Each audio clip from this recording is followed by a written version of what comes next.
Ginoong Diego Agustin Mariano, ang Office of the Civil Defense Information Officer. Sir, si Radyoman Lourdes, good afternoon.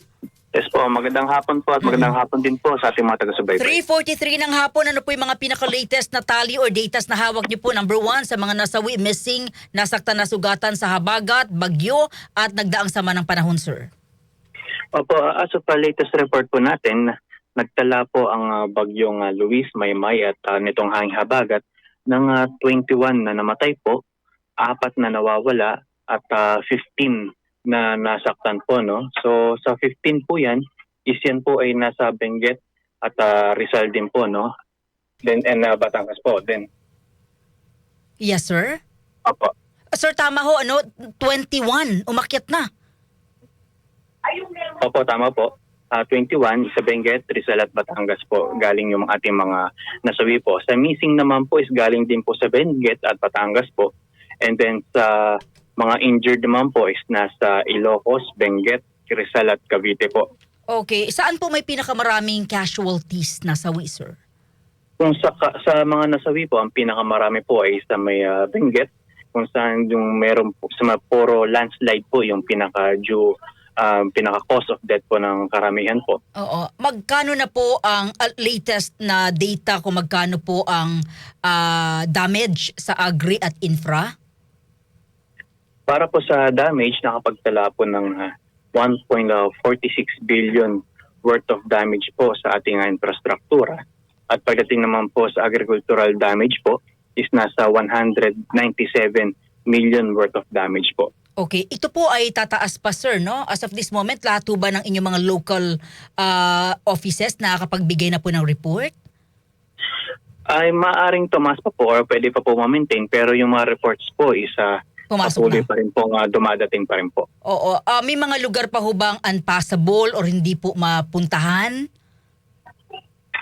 Opo, as of now is meron po 95 road sections and 10 tulay ang di pa rin po madaanan dahil po sa presensya po ng tubig baha at debris na nakaharang pa rin po dahil po sa pangilang-ilang landslide po. Ito po ay bahagi ng Luzon, sir. Iba't Opo, iba.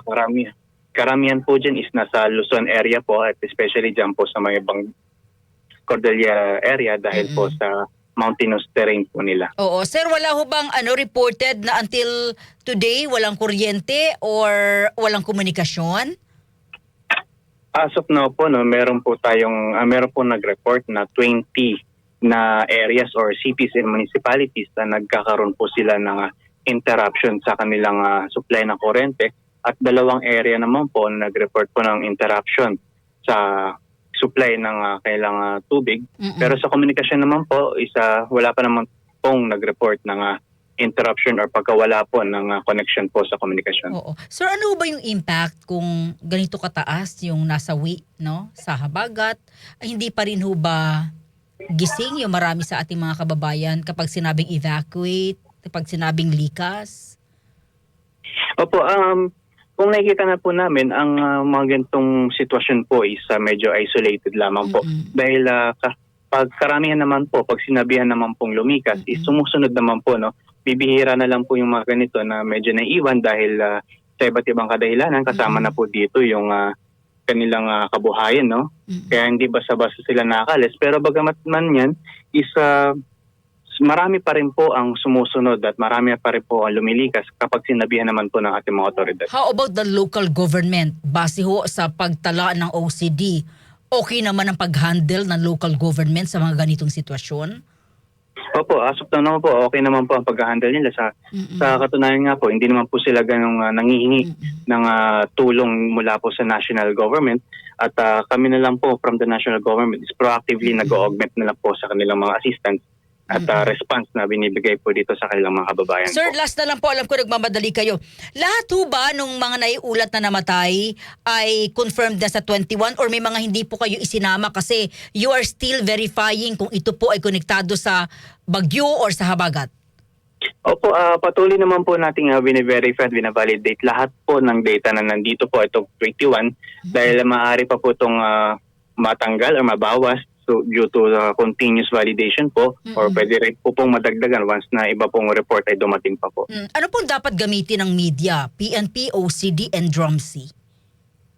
Ang iba-iba po kasi ang pamantayan po, no, kasi sa PNP is lahat po ng natatagpo ang patay or nare-report po ng kanilang mga estasyon is kanila pong binibilang, no.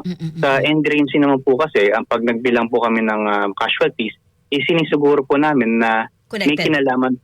may kinalaman po dito sa bagyo or yung kanilang pinagpagkamatay, no, or hindi po self-inflicted yung kanilang pagkamatay, at inihingan po namin ito ng maraming requirements such as police report, death certificate, at iba pa po magpapatunay na yung kanilang pagkamatay ay may kinalaman po talaga dito sa mga nagdaang bagyo or pag-uulan po. Okay. Sir, maraming salamat sa oras. Alam ko po, abala kayo. Thank you sa inyo pong tulong sa ating mga kababayan. Mabuhay kayo, sir. Thank you. Maraming salamat din po at mag-ingat po tayong lahat. Tutok Bagyo.